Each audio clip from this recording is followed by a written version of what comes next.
대통령께서 피스 메이커를 하시면 저는 페이스 메이커로 열심히 지원하겠습니다. You say that, but I'd like to meet him this year.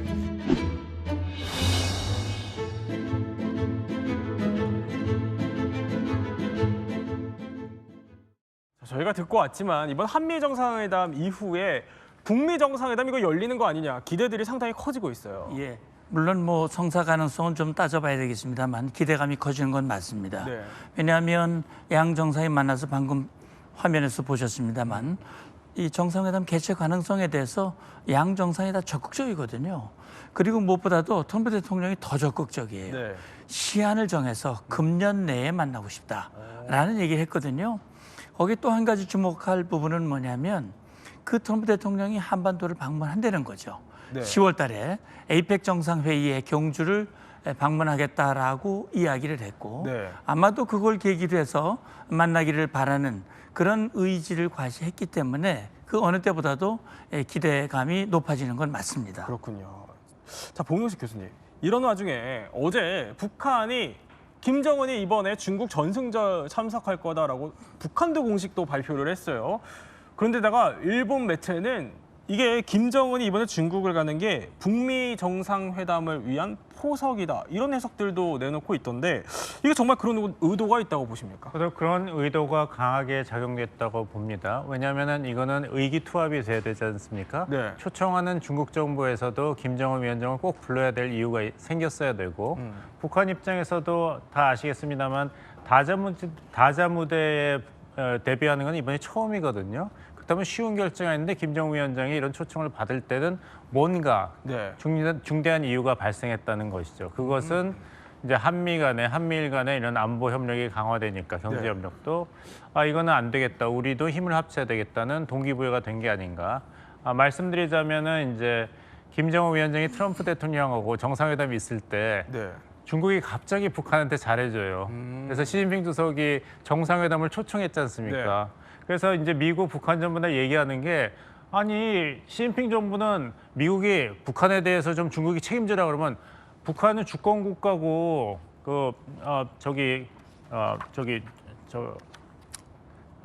우리 말을 안 듣는다. 네. 우리는 컨트롤이 없다는데 꼭 미국하고 뭐 잘할 것 같으면 갑자기 중국이 친절해져요. 정상회의하고. 이번에도 비슷하거든요. 자, 그러면 실제로 이 두 정상이 만나게 된다면은 과연 언제 어디서 어떻게 만나게 될지 이것도 상당히 관심일 텐데 저희가 가상 개최지를 한번 꼽아봤습니다. 자, 먼저 첫 번째 가상 개최지 짚어보겠습니다. 자, 어디냐? 바로 경주입니다. 이번에 에이펙이 열리죠. 10월 말에 여기서 열리는데 두 사람이 여기서 만나는 거 아니냐 이런 관측들이 나오는 겁니다. 이와 관련한 발언 한번 들어보시죠. I think I'm going for a trade meeting to South Korea pretty soon. You're hosting a trade meeting, so I can sneak away from that trade meeting and we'll go and do something for the president if he'd like me to do that, okay? But so we'll be going there fairly soon.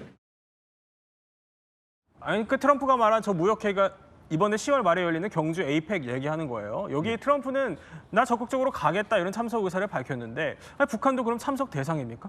참석 대상은 아닙니다. 회원국도 아닙니다. 다만 그 21개국 회원국들이 있는데 네. 그 회원국들이 이제 서로 협의로 초청을 할 수 있어요. 그래서 지금 우리 정부가요, 이 트럼프 대통령이 만약에 정말로 참석을 한다는 것을 전제로 네. 김정은을 공식 초청하는 방안을 좀 검토를 하고 있다고 합니다. 여기에 더해서 이 시진핑 중국에 지금 우리나라 대통령 특사단이 가 있는데 시진핑 주석에게 친서를 전달해서 혹시 괜찮으면 네. 경주 오시지 않겠습니까? 이런 내용이라서 만약에 이게 성사된다면 우리나라 경주에서 트럼프, 시진핑, 김정은이 만나는 이런 빅 이벤트가 생길 수도 있다. 이렇게 보입니다. 만약에 성사된다면 이거 상당히 역사적인 연출일 것 같은데 우리 봉영식 교수님 고개를 절레절레 저으세요. 안 될 것 같으세요? 경주 아이펙 회의에 김정은 위원장이 오면은 제가 점심 사드리겠습니다. 왜냐하면 그래요? 북한 입장에서는 이걸 네. 받아들일 수가 없는 거예요. 주체 사상, 최고 존엄이 어떻게 끼워 넣기 정상회의에 가겠습니까? 지난번에 2019년에 문재인 정부 때 우리 북한에서 한 네. 아시안 특별 정상회의 하는데 오면 좋겠지 않냐, 아니면 최룡해 김여정이라도 보내달라 그러니까 이유를 찾지 못하겠다고 했어요. 그다음에 면박을 줬죠. 일이 잘 되려면 때와 장소를 좀 가려서 해라. 네. 어떻게 우리 최고 존엄을 이렇게 다른 아세안 정상들이 있는데 와서 의제도 한반도 문제도 이제 초청하느냐 그랬거든요. 이번도 비슷하고 아까 트럼프 대통령이 저 AI 이미지는 정말 경주의 김정은 위원장이 운 줄 알았습니다. 생생해서. 트럼프 대통령이 벌써 힌트를 줬잖아요. sneak out. 내가 우리 회의할 때 잠깐 나가서 딴짓 하잖아요. 그런 식으로 sneak out이라는 것은 내가 잠깐 딴 데 나간다는 거예요. 무역 회의 하다가. 네. 그러니까 트럼프 대통령조차도 경주에서 김정은 위원장을 만난다는 얘기가 아니라 네. 경주 에이펙 회의에 내가 가게 되면은 거기서 잠깐 스케줄을 바꿔서 다른 곳에서 김정은 위원장과 만날 수 있다는 얘기거든요. 벌써 트럼프 대통령이 어느 정도 얘기를 했어요. 그러니까 경주에 올 가능성이 거의 없다. 만약에 그래도 혹시 오면은 공약 하나 거신다면 뭐가 있으실까요? 아니 제가 점심 사드린다고 했지 않습니까? 이거 점심으로는 안 됩니다. 점수는 안 될 것 이 정도는. 같아서요. 저 점심 에이펙 회의는 네. 에이펙 회의니까 거기에 집중을 해야 돼요. 우리는 의장국 아닙니까? 의장국이 자꾸 다른 거에 이런 에이펙 회의를 이용하려고 그러면 안 되죠. 네.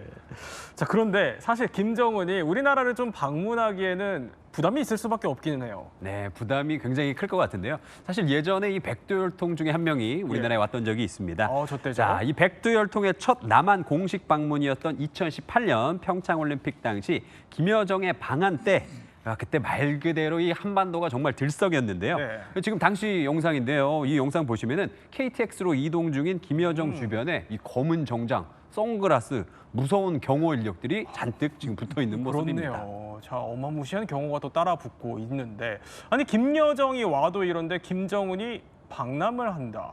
이 의전이나 경호 면에서 상당히 부담이 될 수밖에 없지 않겠어요? 예, 2018년에 우리 땅을 밟기는 했어요. 아마 기억하실 겁니다. 판문점에서 정상회담이 있었죠. 남북 정상회담이 있었고 그 이듬해에 또 역시 판문점에서 트럼프 대통령과 새 정상이 만난 일도 있었죠. 그러나 그때 당시 남북 관계가 좋을 때도 사실 판문점에만 왔지 대한민국은 오지 않았거든요. 네. 그건 뭐 김정은 위원장으로서는 굉장히 어려운 결단일 수밖에 없는 거예요. 그러니까 명분도 없는 그 회의에 김정은이 오기도 어려운 것이고 말씀하신 대로 설사 만에 하나 네. 온다 하더라도 김여정이 왔을 때 그렇게 난리를 쳤는데 이게 지금 우리 내부에서 김정은에 대한 호의적인 생각을 가지고 있는 국민들도 있지만 그렇지 않은 국민들도 훨씬 많거든요. 그런 것이 사실은 경호라든지 여러 가지 테러라든지 문제가 있을 수 있기 때문에 아마 김정은으로서는 또 특히 작년이죠. 2023년 말에 네. 이 국가를 원론을 얘기를 했고 대한민국을 제1의 주적 다시는 상종하지 않겠다고 얘기를 했기 때문에 한국에 온다고 하는 것은 현재로서는 네. 상당히 기대하기가 어려울 것이다. 다만 봉 교수님 말씀하신 대로 트럼프 대통령이 잠시 자리를 비워서 그곳이 어디냐는 좀 봐야 되겠죠. 그곳이 어디냐? 네. 자, 바로 그러면 두 번째 예상 개최지로 넘어가 볼까요? 그곳이 어디냐? 바로 예상이 되는 곳은 판문점입니다. 자, 트럼프 대통령과 김정은이요. 이미 지난 2019년에 여기 판문점에서 만난 적이 있죠. 당시에 트럼프가요. 북한 땅을 직접 밟기도 했었습니다. 들어보시죠.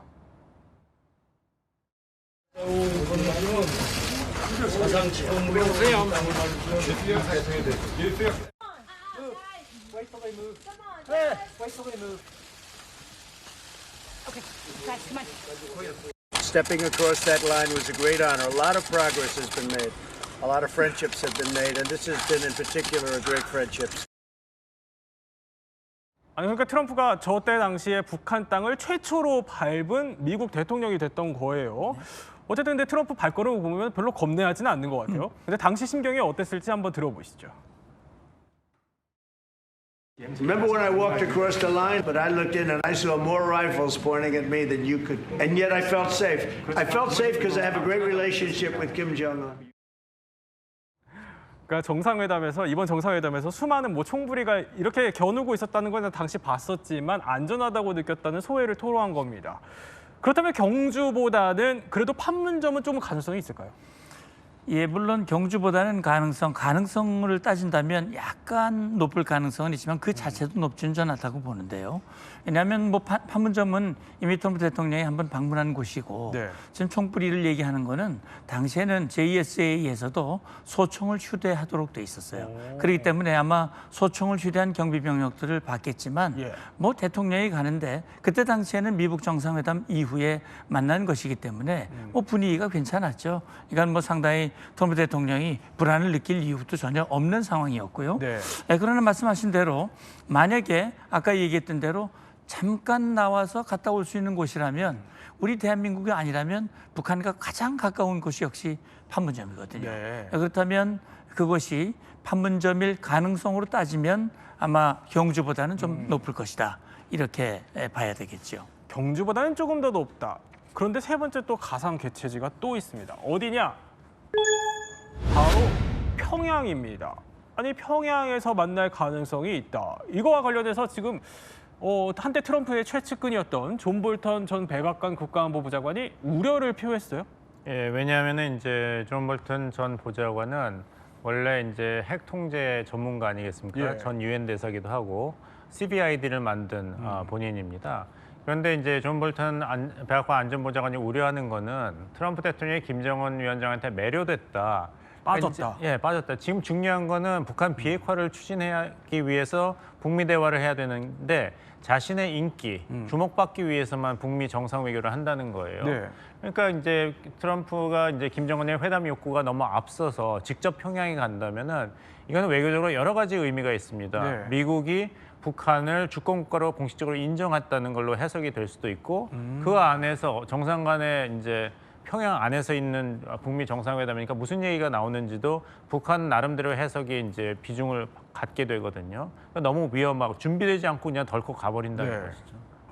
그럼 평양은 아무래도 좀 개최지로서는 가능성이 없다 이렇게 봐야 되는 거예요. 근데 이제 사람이 이제 커피도 그렇고 뭘 마시다 보면 점점 세게 나가지 않습니까? 네. 그러니까 트럼프 대통령이 이재명 대통령 앞에서 저 얘기를 너무너무 재밌게 했잖아요. 자기가 화기애애했잖아요. 네. 푼뿌리가 겨누고 있다 그러고. 네. 그러니까 트럼프 대통령 입장에서는 그거보다는 더 텔레비에 나오기 좋은 유튜브에 올리기 더 충격적인 장면을 연출하고는 더 싶겠죠. 센 수위로. 예, 그러면은 이제 평양이죠. 그게 참 위험한 거가 아니고 원상 갈마라든지 네. 이러면 이제 북한이 원하는 대로 진행이 되는 겁니다.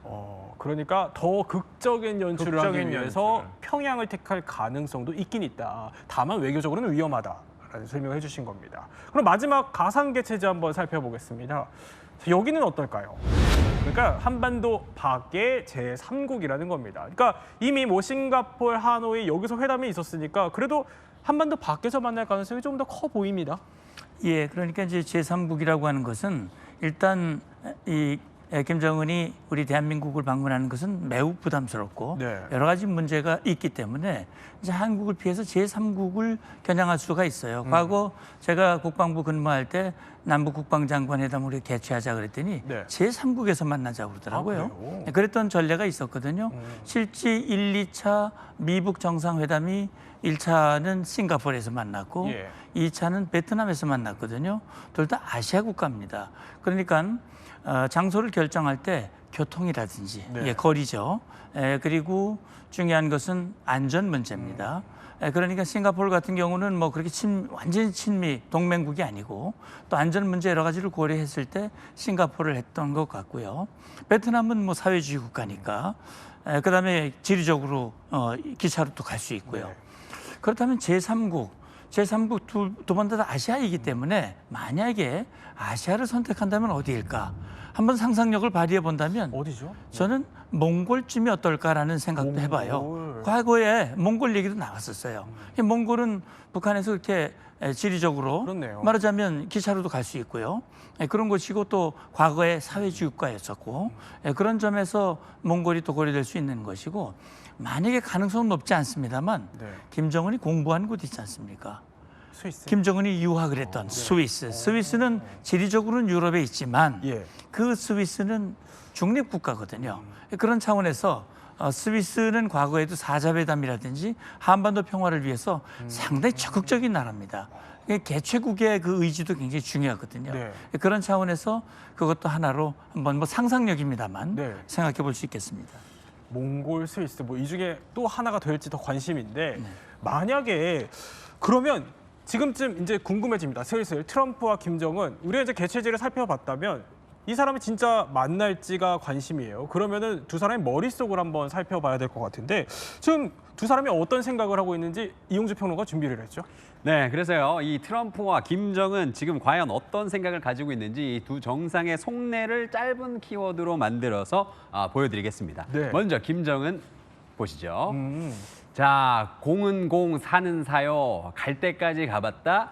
네. 미국 가장 반동 국가. 그리고 밑에 보시면은 푸틴, 시진핑, 핵 김주애 이렇게 지금 나와 있습니다.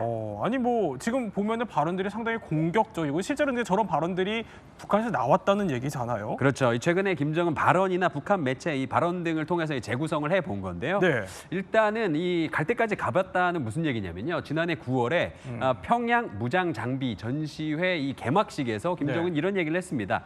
자기가 이제 미국이랑 이제 토론도 해보고 합의도 해보려고 하고 뭐 이런 협상 노선에서 갈 때까지 가봤다. 네. 이런 이야기입니다. 근데 가 보니까 미국은 우리를 아직 받아들일 준비가 안 됐고 그동안과 변함없이 이 가장 반동적인 이 국가적 그런 국가관을 아직도 가지고 있더라. 네. 이런 이야기입니다. 그리고 또 공과 사를 좀 구분을 해야 된다. 이런 얘기가 나왔잖아요. 네. 그거는 뭐냐면은 지난 미국 대선 때 그 트럼프가 계속 자기가 이제 김정은이랑 친하다 이런 얘기를 하니까 네. 조선중앙통신 논평으로 그 당시에 회의를 하면서 그 친하게 이 개인적 친분 관계를 좀 쌓았던 건 뭐 사실인 것 맞지만 그거랑은 다르게 이 대외 정책과 개인 감정은 구분해야 된다. 이런 또 이야기를 또 내놓기도 했습니다. 아니 문성모 센터장님 예. 갈 때까지 가봤다. 이거 우리가 통상 뭐 연인 관계에서는 생각을 해보면 제외할 생각이 별로 없을 때 네. 그럴 때 보통 그런 얘기를 하잖아요. 그러면 이걸 이제 북미 관계에 한번 적용을 해보면은 김정은 입장에서는 이제 미국과의 관계는 우리 이제 되돌릴 수 없다, 다시 만날 생각 없다 이런 얘기 아니에요? 예, 말로는 그렇게 하고 있어요. 그런데 이제 말과 행동은 우리가 좀 구분해서 볼 필요가 있어요. 왜냐하면 말은 뭐 갈 때까지 갖고 이제 만날 이유도 없고 다만 그러면서도 하는 얘기가 뭐냐면 그 미국이 적대지 정책이고 반동 국가라고 얘기를 하는데 네. 그건 뭐냐면 그럼 적대지 정책을 철회하거나 내려놓으면 조건만 갖춰주면 못 나갈 이유가 없다라는 그런 뜻도 되거든요. 그러니까 이번에 한미 정상회담 또 그 전에 있었던 한미 연합 훈련에 네. 북한이 도발적인 그런 반발을 하긴 했지만 상당히 수위를 조절하고 있어요. 그런 걸로 봤을 때는 김정은도 트럼프 대통령과의 만남을 아예 기피하거나 영원히 안 하겠다 그런 뜻은 분명히 아니거든요. 그런 차원에서 우리는 좀 주목해 볼 필요가 있습니다. 네. 그러면은 트럼프의 머릿속도 슬슬 궁금해집니다. 트럼프는 무슨 생각하고 있나요? 자, 트럼프 머릿속 한번 보겠습니다. 네. 날 그리워할 것. 김정은 제일 잘 알아. 예. 만나고 싶다. 애절한데요. 너무 달라요. 네. 그리고 또 밑에 마가, 관세, 비핵화. 그리고 저 금색은 노벨 평화상입니다. 노벨상. 예. 아니 뭐 만나고 싶다, 그리워할 것이다, 김정은 잘 알고 싶다. 이거 구애가 상당합니다. 마치 연인 사이 같기도 하고요. 실제로 그런데 당선 전부터 트럼프는 김정은에 대한 관심 이거 계속해서 표현을 해왔었습니다. 들어보시죠. Kim Jong-un, very smart, very tough, but he liked me and I got along really well with him. And Korea, Kim Jong-un, I got along very well with him. You know, it's nice to get along with somebody who has a lot of nuclear weapons. I said, just relax, chill. You got enough. You got so much nuclear weapons, so much. I said, just relax. Let's go to a baseball game. 자, 그럼 다시 연인 관계 비교해보면 트럼프는 제외할 생각이 있어요. 당연히 있죠. 네, 뭐 왜 이렇게 구애하는 거예요? 저는 그런 생각을 해요. 트럼프 대통령이 그런 얘기를 하거든요. 자기가 대통령이 됐으면 아마 네. 북한 핵 문제 이미 해결됐을 것이다.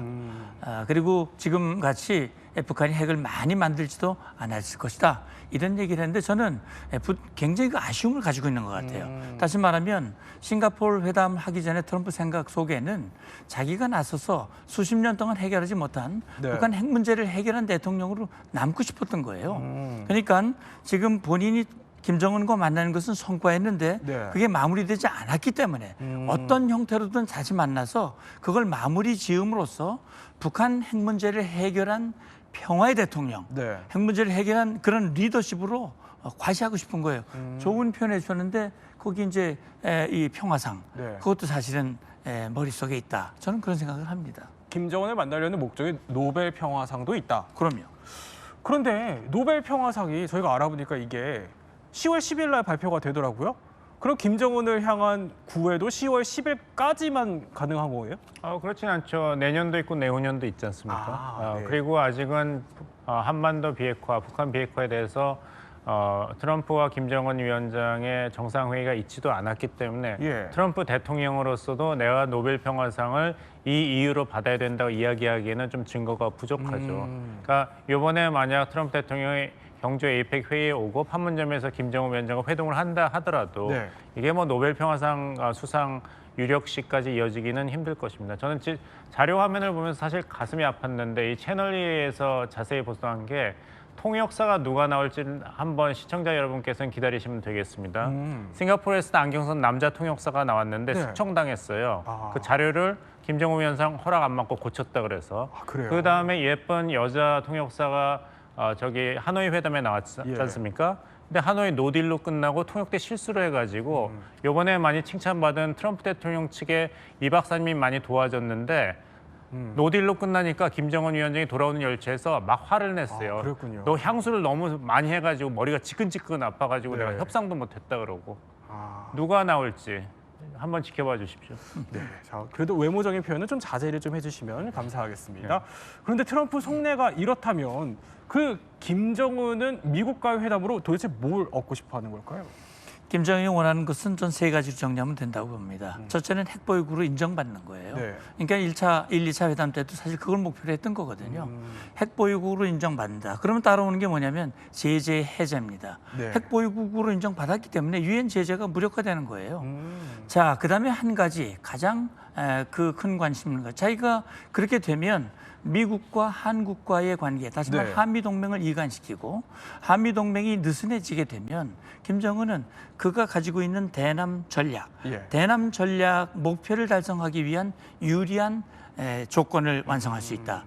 이게 북한이 이제까지 80년 동안 네. 일관되게 유지해온 그런 대남 전략이고 김정은도 그 전략의 연장선상에서 지금 미북 회담을 그렇게 이용하고 싶은 것이죠. 그러면 아까 미국 입장에서 나왔던 그 북한의 생각들 중에 핵무기 인정, 이거 미국도 수용할 수 있는 거예요? 수용할 수 있죠. 트럼프 대통령의 그 철학이 뭡니까? 모든 것은 거래가 가능하다이기 때문에 예. 북한이 핵무기를 가지고 있는 것을 사실상 인정해야 되는 것이 아닌가 하는 게 이제 트럼프 대통령의 언사에 많이 나오고 있어요. 뉴클리어 파워라는 얘기를 하는데 네. 그것은 사실 1968년도 핵 비완사격 조약에 따르면은 성립되지 않는 용어입니다. 왜냐하면은 거기서는 5개 국가만 정식으로 핵 보유 국가로 인정을 했거든요. 네. 하지만 우리는 인도, 파키스탄 같이 거기에는 속하지 않지만 사실상 핵을 보유한 국가들과 살고 있으니까 그런 뜻에서는 이제 트럼프 대통령은 북한의 핵 문제에 대해서도 굉장한 탄력적인 접근을 할 가능성이 있고 그래서 북한 핵이 만약 핵탄두가 100개 있는데 내가 김정은 위원장과 통큰 협상을 해서 그것을 20개로 줄이면 그게 비핵화 아니냐 이런 식으로 해석할 여지도 있습니다.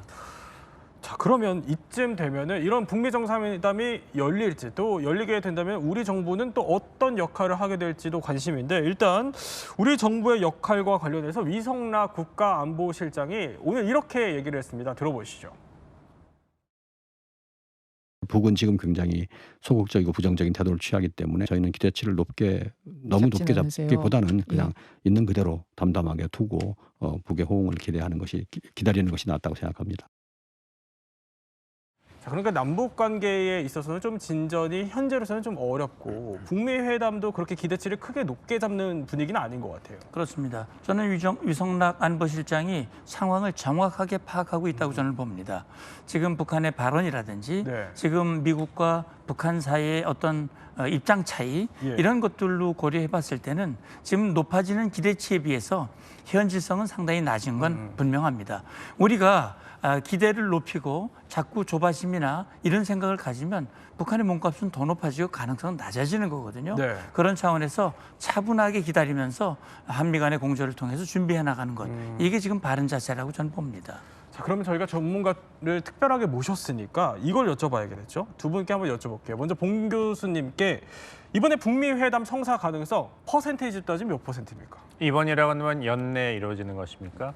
저는 60% 정도로 봅니다. 왜냐하면은 대한민국의 이재명 대통령께서 공개적으로 우리는 지원하겠다, 만나시라고 했기 때문에 순풍이 불고 있습니다. 트럼프 대통령도 대선 캠페인 동안에 만나고 싶다 했거든요. 그리고 경주 에이펙 정상회의에 미국 대통령이 북한 영토에 가까이 온다면은 이게 기회가 아주 좋죠. 하지만 이 기회가 넘어간다면 내년에 다시 처음부터 시작해야 됩니다. 그렇군요. 우리 문 센터장님은 몇 퍼센트로 보세요? 저는 반반이라고 봅니다. 한 50% 정도로. 50%. 이게 열릴 가능성도 있고 열리지 않을 가능성도 있다는 얘기죠.